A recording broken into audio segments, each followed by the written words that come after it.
We'll now look at the major themes about Jesus that one can find in 1st and 2nd Peter. In 1st Peter, we come across the very popular designation of Jesus as Lord and Christ. Jesus was destined before the foundation of the world and appeared at the end of the times, giving it a kind of eschatological orientation, recognizing that God works at different particular times.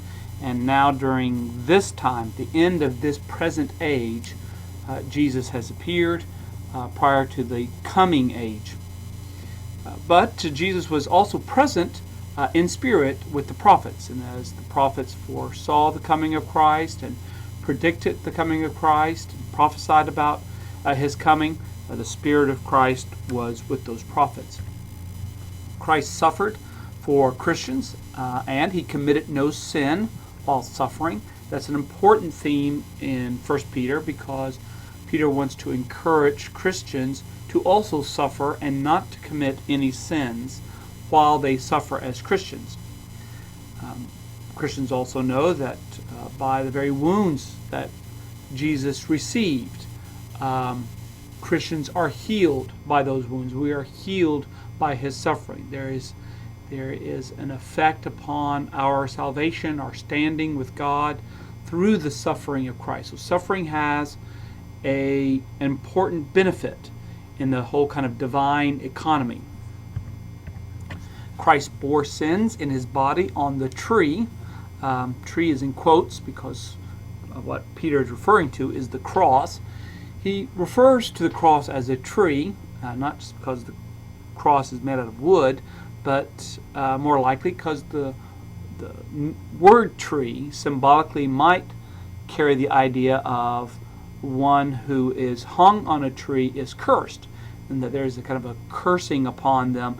And the irony is that the one whom others, Jesus' opponents, would have seen as cursed or seen as God rejecting is actually the individual through whom and through his suffering is going to redeem or going to save humanity.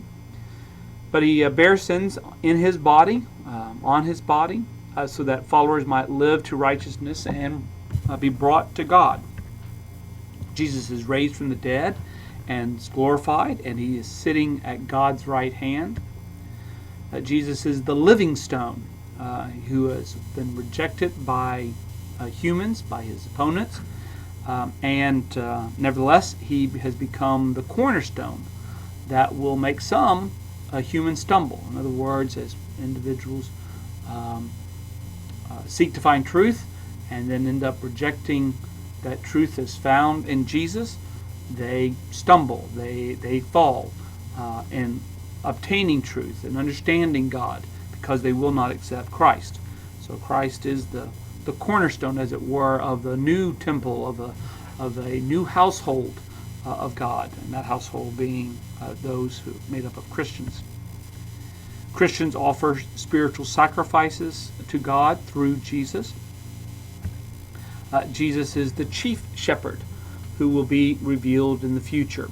So as a shepherd, he has a pastoral role. It's not just that Jesus will come and do something in the future, but there is something that he is doing in the present.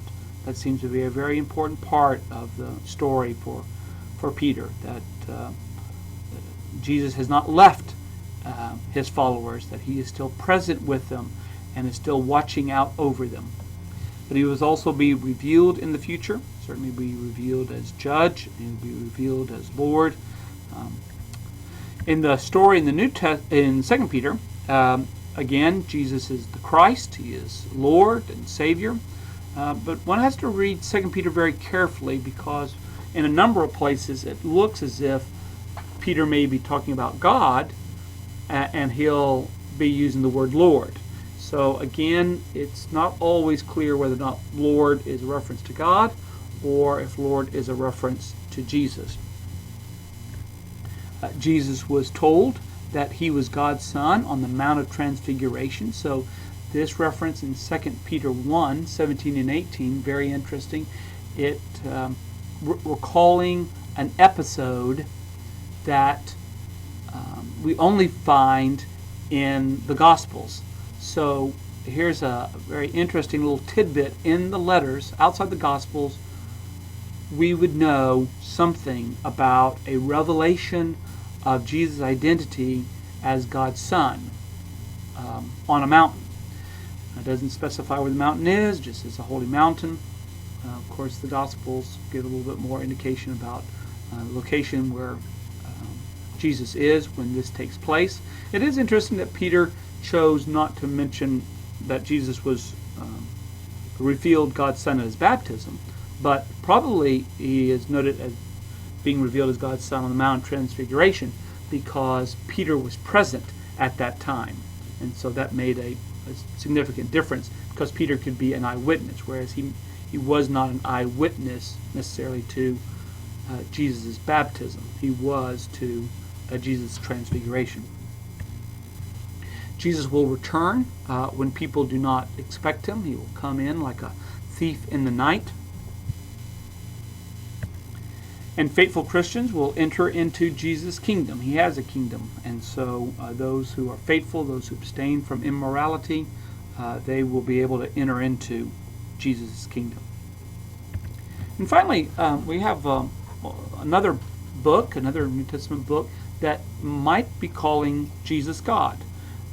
In 2 Peter 1:1, we have a similar construction as the one we find in the book of Titus, where there's this expression about Jesus being God and Savior. So in 2 Peter 1:1, Peter writes, Simon Peter, a slave, an apostle of Jesus Christ, to those who, through the righteousness of God, of our God and Savior, Jesus Christ. Now, again, if there is a comma after the word Savior, it would indicate that God and Savior both describe Jesus.